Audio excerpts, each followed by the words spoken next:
नमस्कार स्टूडेंट्स, आज की वीडियो में हम एग्जैक्ट डिफरेंशियल इक्वेशन के लेक्चर सीरीज़ को ही आगे बढ़ाएंगे। ठीक है, तो हमने कुछ क्वेश्चन किए थे उस पर, तो दो इम्पोर्टेंट क्वेश्चन और हैं। इस क्वेश्चन को मैं करवा देता हूँ, इसको मैं आपको इंट करके छोड़ दूँगा। ठीक है, और फिर भी कोई समस्या है तो आप बता सकते हैं, आसान है बिल्कुल। तो एक क्वेश्चन और हम करते हैं, बिल्कुल वैसे कुछ खास है नहीं लेकिन इम्पोर्टेंट है, तो ध्यान से देखिए। तो सॉल्यूशन वन का सॉल्यूशन तो आपको बताया था, हाँ, कंपेयरिंग वन, इसको वन इक्वेशन का नाम दे ले, with M D X and D Y is equal to 0। तो m की वैल्यू बताइए भाई, पहले ये देखिए स्टैंडर्ड फॉर्म में है ना ये बिल्कुल, हाँ ठीक है। तो sine x cos Y e की 2x, नहीं होगा तो फिर हमें बढ़ाना पड़ेगा भाई। n is equal to cos X sine Y tangent y। ठीक है, यहाँ तक हम आ चुके। तो अब यहाँ पर क्या करना था आपने बताइए, partially differentiate with respect to, हाँ y, और यहाँ partially differentiate too with respect to x, ऐसे ही लिख लेना है। ठीक है, तो बताइए curly m by curly y is equal to, अब देखिए y की टर्म का होगा तो ये तो कांस्टेंट है साइन x, तो एज इट इज, ध्यान से बिल्कुल, हाँ वेरी गुड। कोस का माइनस साइन होता है तो y के रिस्पेक्ट में तो y, और बताइए e की x वाली का 0 हो जाएगा ना। ठीक है, तो ये आया है भाई। अब इसको थोड़ा सजा कर लिखना चाहिए, माइनस का साइन x साइन y, ये आ जाएगा। अब यहाँ पर x के रिस्पेक्ट में करना है, तो बताइए भाई क्या होगा। तो देखिए कोस x का होगा माइनस का साइन x हो जाएगा आपकी बार, और sine y as it is, tangent y तो x के रिस्पेक्ट में कर रहे हैं तो कांस्टेंट की तरह, और कांस्टेंट का डेरिवेटिव 0 होगा। ठीक है, पार्शियली कर रहे हैं हम यहाँ पर, ठीक है ना, partially differentiate with respect to x लिखना है आपने। तो अब देखिए क्या बराबर हैं, बराबर हैं, तो क्या लिखेंगे आप कि curly m by curly y is equal to curly n by curly x not equal है, हाँ इक्वल है यहाँ पर। ठीक है, तो इक्वल है तो शो द गिवन, हाँ given differential equation is exact differential equation. ठीक है, तो एग्जैक्ट है, तो अब इसके सॉल्यूशन को आगे फाइंड करेंगे। क्या फार्मूला बताया था, शाबाश बताइए। Hence the solution is given by, कैसे, M D X N D integration N D Y बराबर एक सी लेते हैं। तो यहाँ पर y को कांस्टेंट, फार्मूले में ही है सारी चीज़ें, और यहाँ वे टर्म n की जो फ्री फ्रॉम क्या हो, x हो, याद है ना, या फिर n की वे term not containing terms of x, है ना, इस तरह से। तो m की वैल्यू बताइए क्या है, साइन x कोस y e की 2x, और यहाँ पर इंटीग्रेशन करना है dx, और y है यहाँ पर कांस्टेंट, प्लस में n की टर्म बताइए भाई। हाँ, तो देखिए n का मान वहाँ से भी देख सकते हैं, तो n का मैंने निकाल रखा है, तो फ्री फ्रॉम x, तो ये तो ली नहीं जाएगी फ्री फ्रॉम x, तो टेंजेंट y ली जाएगी या नहीं, तो यहाँ पर dy होगा।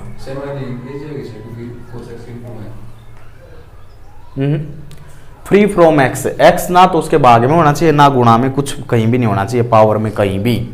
ऐसे ही कि 2x इसके साथ होता, वो पावर में नहीं ली जाएगी, x होना ही नहीं चाहिए टर्म में।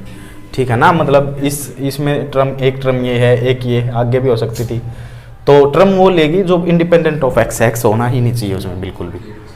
तो अब देखो यहाँ तक समझ में आया, तो आगे तो इसको सोल्व करना है बस। अब तो इंटीग्रेशन आपको आता है, y को कांस्टेंट लेना है, बताइए इंटीग्रेशन क्या होगा, साइन x तो एज इट इज, अच्छा x के रिस्पेक्ट में, तो हाँ, तो कोस y को एज इट इज लिख लेंगे। ठीक है ना, जो कांस्टेंट है उसको एज इट इज लिख लेते हैं। साइन x का बताइए इंटीग्रेशन, हाँ माइनस कोस एक्स, ठीक है ना, वो तो डेरिवेटिव बता रहे हो आप। और ये हो गया भाई। अब आगे बढ़े, e की 2x और बटे में 2 भी आएगा ना। देखिए मैंने क्या कराया, टर्म वाइज इंटीग्रेशन हो जाता है भाई, इस पर अलग इंटीग्रेशन, इस पर अलग इंटीग्रेशन। तो ये क्या है, कांस्टेंट बाहर निकाल लिया, इसका कर दिया, फिर आगे इस पर अलग, तो e की 2x और फिर जो डेरिवेटिव में आगे मल्टीप्लाई में अब भाग में आ जाएगा। आ रहा है ना समझ में। आगे देखिए, अब टेंजेंट y का आप ऐसे भी निकाल सकते हैं कि इसको sine y by cos y करके, हाँ कोस y को t, नहीं तो आपको डायरेक्ट इस लेवल पर याद भी होना चाहिए सिकेंट y। अगर कोस रखोगे तो आप क्या रखोगे, कोस रखोगे तो ऊपर माइनस आता है, पता है ना आपको, तो सिकेंट y मेरे को डायरेक्ट आप याद रखो इसको, नहीं तो आप निकाल सकते हो, कोई बड़ी बात नहीं है। ठीक है, यहाँ तक समझ में आया है, समझ में आया तो बस हो गया भाई आंसर ये। अब ये 2 को एलसीएम लेना चाहो तो ले लो भाई, कोस एक्स कोस वाई 2 यहाँ पर आ जाएगा, e की 2x 2 log सिकेंट y बराबर 2c। 2c को कोई अनदर कांस्टेंट मान सकते हो, c1, नहीं तो आप इतना भी छोड़ सकते हैं, तो यहाँ भी छोड़ सकते हैं। ये इसका सॉल्यूशन है, इंपॉर्टेंट क्वेश्चन है, हमने कुछ नहीं किया, कंपेयरिंग किया है इस इक्वेशन के साथ, mn को पार्शियली किया है, फिर ये एग्जैक्ट आने के बाद सॉल्यूशन हमें पता है, तो कुछ नया नहीं था क्वेश्चन में, लेकिन इंपॉर्टेंट है, ध्यान से कीजिए। फिर भी कोई समस्या है तो आप बता दीजिए, एक्स्ट्रा काम है, अब आपने वो नहीं करना। वैसे आप नॉलेज के लिए देख सकते हैं, क्या है कि अगर आपको ये चेक करना हो कि भाई आंसर ठीक है या नहीं है, वैसे ठीक आपका ठीक ही आएगा, आप प्रोसीजर ठीक करना, ठीक है। वैसे हम बता देते हैं भाई, नॉलेज है, ये एक्स्ट्रा वर्क है, ठीक है ना। तो अब देखिए आगे, तो इसको क्या कर सकते हैं हम, दोबारा हमने क्या बताया था, एग्जैक्ट डिफरेंशियल इक्वेशन क्या होती है कि उसका जो सॉल्यूशन आ जाता है उसको डायरेक्ट डेरिवेटिव करके हम प्राप्त कर सकते हैं डिफरेंशियल इक्वेशन को। देखते हैं, चलो देखें, तो क्या आएगा, माइनस का 2, फर्स्ट में करो कोस का माइनस साइन, तो प्लस साइन एक्स हो जाएगा, वो कोस वाई, प्रोडक्ट रूल है, विद रिस्पेक्ट टू एक्स कर रहे हैं हम डेरिवेटिव पूरे में। बताइए अब आगे, हाँ माइनस का 2 एज टीज, आगे बताइए, फिर कोस एक्स का हमने कर दिया था, इसका होगा माइनस साइन वाई, और वो माइनस यहाँ पर कर देगा प्लस, तो मैं इसको ऐसे लिख दूँ पूरे बड़े 2, ठीक। आगे बताइए, e की x का e की x और इसका 2 डेरिवेटिव कर रहे हैं तो गुणा में, फिर आगे बताइए 2 है ये, हाँ 2 है तो कोई बात नहीं, 2 रहेगा, log का 1 अपॉन सिकेंट y, और सिकेंट का बताइए, चलो मैं इसको आगे लिखते हैं भाई, आगे लिखते हैं यहाँ पर, वो 2 1 upon secant Y, secant Y का सिकेंट x इंटू, मतलब जो थीटा है वो तो चेंज रहे, कोई बात नहीं, तो 2c का क्या हो जाएगा, 0 हो जाएगा, वो तो कांस्टेंट चीज़ है कोई भी, तो ये से ये कर। हाँ एक बात और देखिए, x के रिस्पेक्ट में कर रहे हैं तो चेन रूल, अभी y है यहाँ, x होना चाहिए था, है ना, तो उसका dy बाई डी एक्स जरूर आएगा, वो भी नहीं बोलना भाई। समझ में आया है नहीं आया। आप देखिए भाई, इसमें डेरिवेटिव किया है सिंपल, 2 एच टीज log का 1 बाई एक्स, हाँ यहाँ इस टाइम में कराया है तो यहाँ पर आएगा, ठीक बात है, हाँ ये ध्यान रखना है, तो dy बाई डी एक्स जरूर आएगा, यहाँ पर क्या आएगा 2 e की, भाई ये तो हमने डेरिवेटिव ही लिखा। तो देखो क्या करा है, इसमें जो प्रोडक्ट रूल लगा है ना, y यहाँ y है, ये x के स्थान है, तो dy बाई डी एक्स उसका डेरिवेटिव दोबारा होगा। अब देखो अब क्या होगा इसमें, dy बाई डी एक्स वाली टर्म कौन सी है, बाकी आप एलसीएम लो, अब इसका 2 को छोड़ दो, 2 सब टर्म में है तो छूट जाएगा। बताइए क्या बचेगा, साइन एक्स कोस वाई, और साथ में dx को भी चिपका लो, एलसीएम लेना है, 2 छूट चुका है भैया आपका, साइन वाई dy e की 2x dx, हाँ इस तरह से 2 छूट चुका है, ठीक है। टेंजेंट y dy बराबर 0। अब देखिए dx वाली टर्म अकेली करिए, और उसके देखो dx वाली साइन x कोस y और e की 2x, साइन x कोस y प्लस e की 2, और ब्रैकेट में dx लग जाएगा वहां पर, देखिए रकम, और फिर दूसरे टर्म क्या बचेगी, e की x प्लस, हाँ कोस x साइन y और टेंजेंट y dy आ गई ना। तो ये आपके लिए एक्स्ट्रा वर्क है भाई, तो मतलब हम डायरेक्ट सॉल्यूशन से इसको हासिल कर सकते हैं, तो ये कंसेप्ट आप समझ सकते हैं, ठीक है ना। ये जब आप फुर्सत में हो तब करना, एग्जाम में नहीं करना, ठीक है ना। एग्जाम में आप एक बार ही दिल लगा कर करें इसको अच्छी तरह से, एक बार ही अच्छा आंसर आएगा। कोई कोई दिक्कत है? तो मतलब जो एग्जैक्ट डिफरेंशियल इक्वेशन जो एग्जैक्ट की डेफिनेशन थी उसको सेटिस्फाई कर रहा है, उसके सॉल्यूशन से हम इसको डायरेक्टली डिफरेंशिएशन करके, डायरेक्टली डेरिवेटिव करके हम इसको प्राप्त कर सकते हैं। तो सेटिस्फाई है ये, समझ में आया है? तो अब देखिए नेक्स्ट क्वेश्चन, दूसरे को हम थोड़ा इंट करेंगे और फिर उसके बाद आगे बढ़ेंगे। तो इंट क्या करना है भाई, देखिए बताइए, बराबर में 0 है, बराबर में 0 है तो मैं क्या करता हूँ, हाँ इसको इस साइड भेज दें भाई, क्या ये माइनस का हो जाएगा या नहीं हो जाएगा? हाँ क्रॉस मल्टीप्लाई करवाए, बताइए क्या आएगा, शाबाश बताइए, sine x x cos y plus x into D x या डी वाई, यहाँ डी वाई, हाँ आगे बताइए फिर,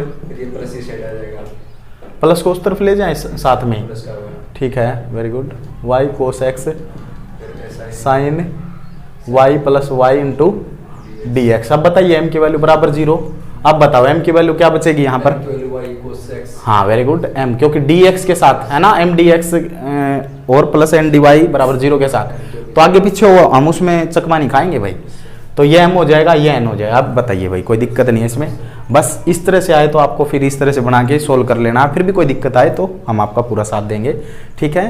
तो एग्जैक्ट डिफरेंशियल इक्वेशन में आप कोई अल्फा या फिर कोई एक्स वाई मतलब एक्स के पी कोई भी मतलब एक मतलब एग्जैक्ट पहले दे देगा उसको, और फिर वो के की कोई भी अनदर कांस्टेंट मतलब किसी भी वेरिएबल की मांगेगा, वो वैल्यू क्वेश्चन में अल्फा हो सकता है, वो के हो सकता है, क्या वो कुछ भी हो सकता है वो, है ना। तो उसको कैसे निकालेंगे, पहले से एग्जैक्ट पाएगा, ठीक है। तो उस टाइप का क्वेश्चन और करेंगे, फिर ये खत्म एग्जैक्ट का, फिर हम नॉन एग्जैक्ट में एंटर करेंगे। समझ में आया है? कोई दिक्कत नहीं है, बिल्कुल आसान है, ये अच्छी तरह से करना है, क्योंकि 5 टाइप जब हम नॉन एग्जैक्ट में जाएंगे 5 टाइप है, ठीक है। छठी बाई इंस्पेक्शन मेथड, तो 5, ठीक है ना। इंस्पेक्शन तो नॉन एग्जैक्ट का सीधा आंसर देगा, और इसमें क्या है, हाँ ये एग्जैक्ट, और बाकी 5 वे है जो एग्जैक्ट में बदल के दे देंगे, फिर हमें क्या करना है, इतना सारा काम तो करना है, ये आसान काम है, तो ये आपको अच्छा आना चाहिए, फिर भी आप इसकी बढ़िया प्रैक्टिस करें, कोई भी दिक्कत है तो आप बता सकते हैं, ठीक है। अब देखिए आगे, अब जो एग्जैक्ट डिफरेंशियल इक्वेशन है उसमें अब हमने एग्जैक्ट चेक कर लिया है, नॉन एग्जैक्ट चेक कर लिया है, कमांड है हमारी थोड़ी ही उस पर। अब एग्जैक्ट पहले से गिवन पाएगी, तो किसी की वैल्यू निकालनी हो, के की वैल्यू निकालनी हो, अल्फा की, बीटा की, गामा की, पी की, कुछ भी हो सकता है यहाँ पर, ठीक है। वेरिएबल कोई भी हो सकता है, एक्स वाई के अपेक्षा कोई भी हो, है ना। तो अब बताइए, अब मैं इसमें से जो फर्स्ट पर्सन है वो आप HW में रखें, ठीक है। तो मैं इसको करवा देता हूँ, उसको भी इंट कर दूंगा मैं, कोई बड़ी बात नहीं है, बिल्कुल आसान है। तो इन क्वेश्चन को देखिए, उसके बाद ये टॉपिक, और फिर हम नॉन एग्जैक्ट में एंटर करेंगे। दूसरे पर्सन का सॉल्यूशन करते हैं। तो दूसरे पर्सन में क्या है, आपने क्या लिखना है, कंपेयरिंग विद, हाँ इसको 1 मान ले भाई, comparing with MDX and dy बराबर 0, तो ठीक है। तो ये m मिल जाएगा भाई आपका, मैं यहीं लिख देता हूँ, और ये आपका मिल जाएगा n, ठीक है। तो बस डायरेक्ट आप m का आपको पता है किसके रिस्पेक्ट, आप थ्योरी लिख ले भाई, आपको पता ही हुई है सारी। 1 का 0, चलो मैं कर देता हूँ 1 का 0, हाँ एक्स स्क्वायर कांस्टेंट रहेगा, यहाँ आएगा 3y स्क्वायर। आगे बताइए, alpha constant, x square constant, क्योंकि हम y के रिस्पेक्ट में पार्शियली कर रहे हैं, तो 2y। आगे बताइए फिर, हाँ कर लिया n बाई कर लिया x। बताइए यहाँ पर 2 का 0, हाँ y square as it is, तो इसका 3x स्क्वायर, हाँ y as it is x के रिस्पेक्ट में पार्शियली है 3x स्क्वायर। यहाँ तक समझ में आया है? थोड़ा इसको अच्छी तरह से लिखेंगे, क्या आएगा बताइए, 3x स्क्वायर y, कॉमन भी ले ले साथ में, ठीक है कॉमन भी ले, बताइए 3 कॉमन नहीं, 3 कॉमन नहीं आएगा, क्या कॉमन आएगा बताइए, हाँ एक्स स्क्वायर कॉमन आ रहा है भाई, यहाँ से 0 को तो लिखे या ना लिखे, 0 है तो एक्स स्क्वायर कॉमन है, y भी कॉमन है, बताइए अंदर क्या बचेगा अब, 3y, ठीक है। यहाँ पर देखिए अल्फा बचेगा, और एक्स स्क्वायर निकल चुका, y निकल चुका है, और 2 अल्फा बचेगा, है ना, 2 अल्फा। या आया समझ में? अब यहाँ पर आइए, यहाँ पर कॉमन लेंगे तो ये 0 है, ये तो कोई बात नहीं है, 3y, एक्स स्क्वायर भी कॉमन है, बताइए अब हाँ यहाँ पर एक y बचेगा, ये निकल चुका यहाँ से y, और यहाँ पर क्या बचेगा, ये पूरा निकल चुका y। ठीक है, यहाँ तक समझ में आया है?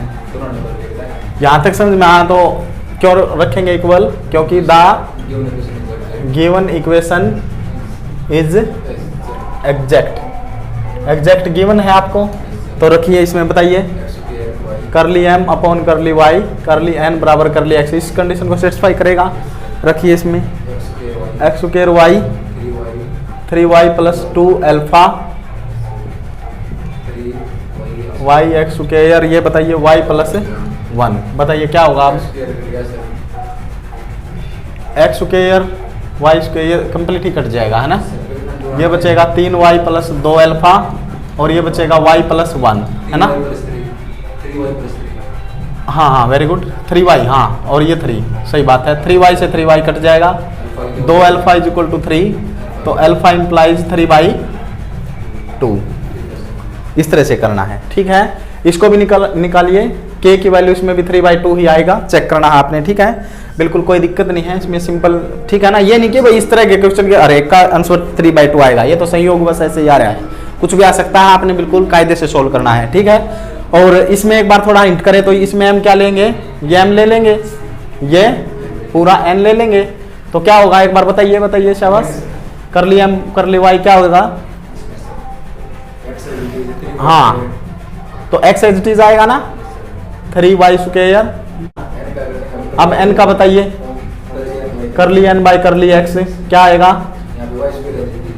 k कांस्टेंट है, y स्क्वायर कांस्टेंट है, 2x हो जाएगा। बस अब क्या करना है यहाँ पर कर, चलो को रख के दिखा देता हूँ, 3xy square k y square 2 यहाँ लिख देता हूँ, x यहाँ, y स्क्वायर से y स्क्वायर, x से x, तो 3 बराबर 2k बच जाएगा। आ गया या नहीं आ गया भाई आपका?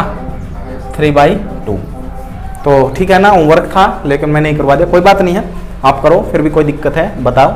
ठीक है, ध्यान से, अगर वीडियो पसंद आई है तो लाइक करें, चैनल को सब्सक्राइब करें। जय हिंद, जय भारत।